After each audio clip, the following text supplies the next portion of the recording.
Hello everyone, welcome back to the channel.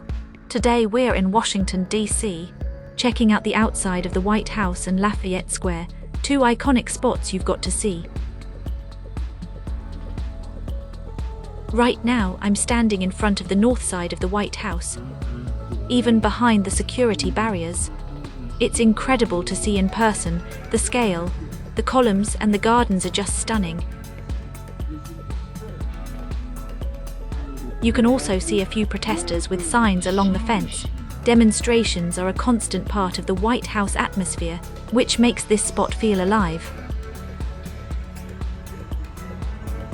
After about an hour, the barriers on Pennsylvania Avenue opened, so we could get closer to the gardens.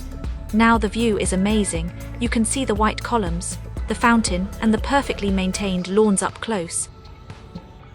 From here, you also get a clear look at the Eisenhower Executive Office building, right next door. Its ornate French Second Empire architecture makes it one of the most impressive buildings in D.C. And that's a wrap for today's quick tour of the White House, Lafayette Square, and the Eisenhower Executive Office building. If you enjoyed this video, hit like and subscribe for more DC adventures. Thanks for watching and I'll see you next time.